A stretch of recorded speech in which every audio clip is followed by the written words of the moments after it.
So when you're younger, um, you obviously have a different reality of how you see the world, and you watch so many movies and you listen to so many fairy tales, and you believe so many things when you're younger that when you get older, when you're getting out of college and you're just attacking life head on,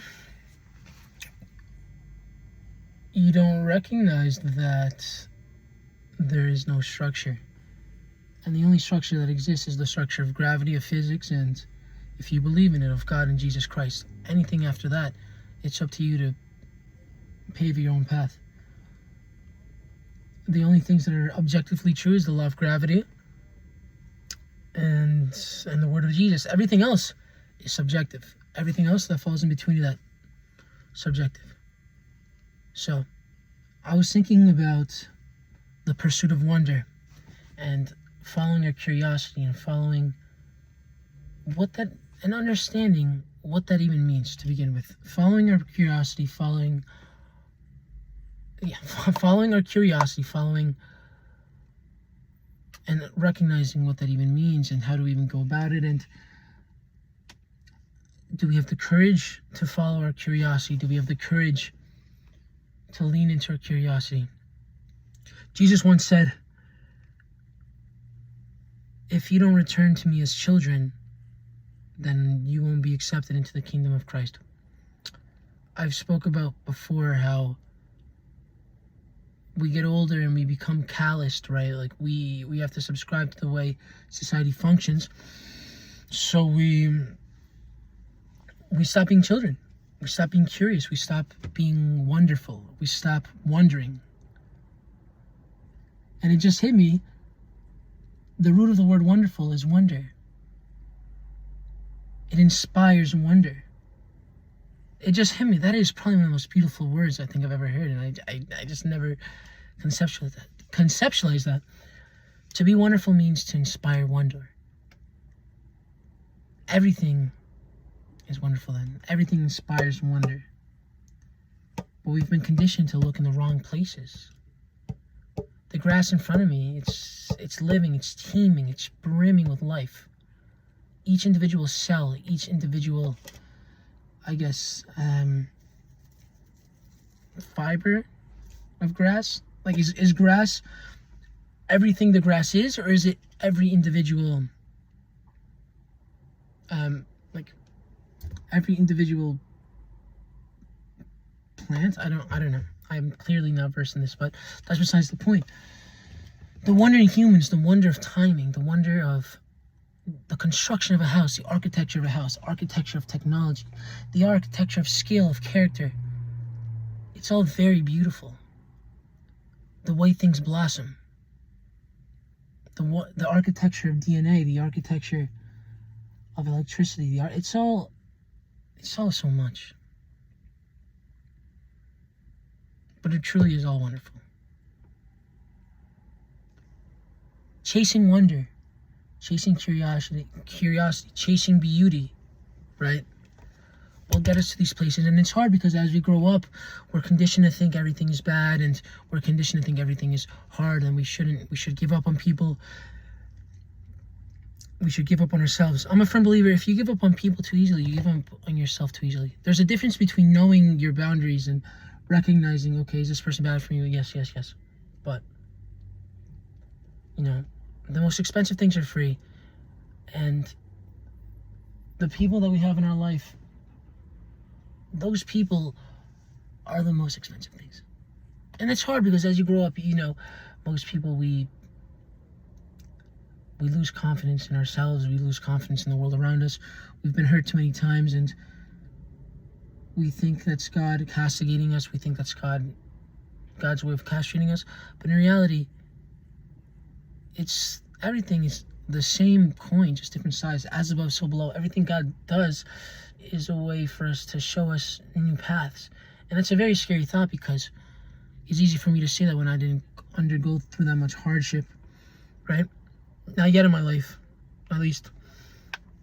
But this is God's way of showcasing these things, right? And every day is a miracle. And every day gives birth to a new day, as cliche as that sounds. And with that being said, it's up to us to raise the sun correctly, raise the day correctly, chasing wonder, chasing curiosity. And it's very tough because it's easy to say these things, and it's easy to be motivational, even though that's not the key to anything, which is besides the point. That's a story for another day. It's easy to be motivational in the moment.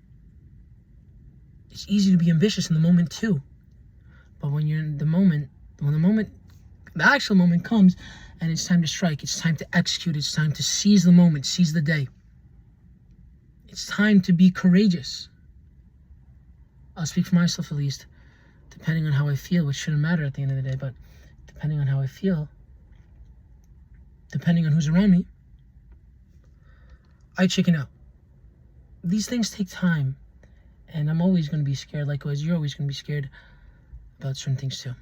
It's okay. Courage is not a normal thing. We're not supposed to have courage, right? We're not supposed to be brave, if that makes sense. So it's understandable.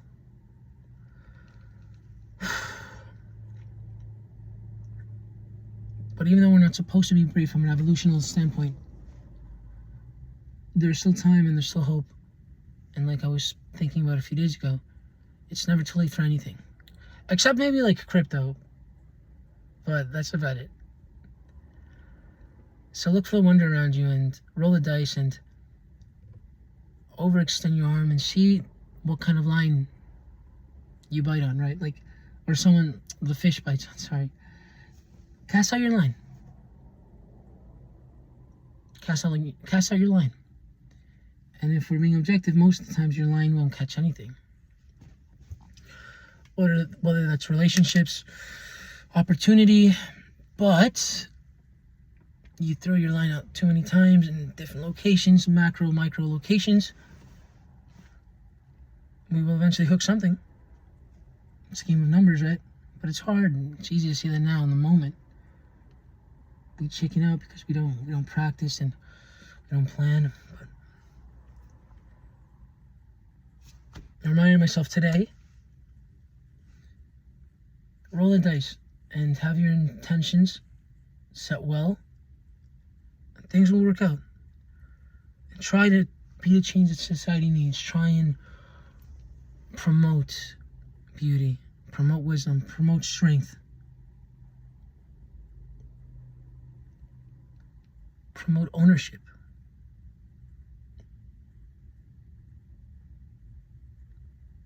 As we get older, these things are stripped away from us.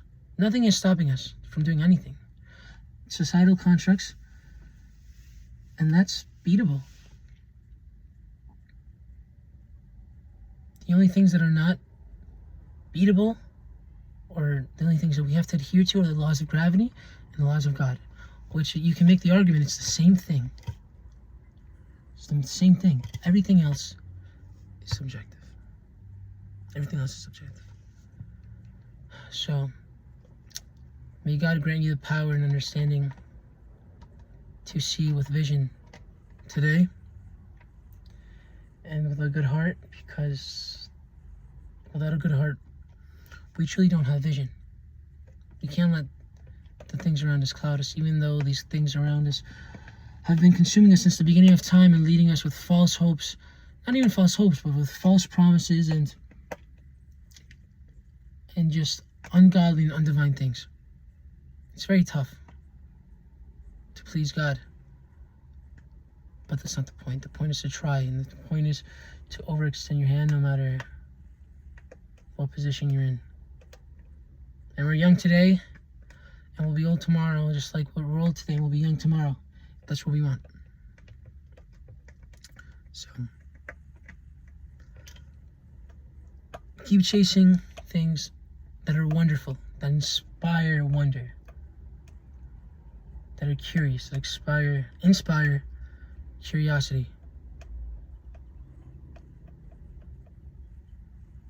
And all of a sudden, you look around and all you see is wonder. All you see is a story behind every small thing, behind the tree, A story behind the house, a story behind the fence, a story behind the grass as a whole. A blade of grass, that's what it is. A story behind the blade of grass. Of the person walking with a hunchback, right? Story of the car. Everything is a story beyond imagination. It's up to us to find that story. And there's more than one in each thing. There's more than one. There's probably infinite amount of stories. Do you have the creativity, the innovation, the wonder to spark it? That's the question. God bless. Vamos con todo.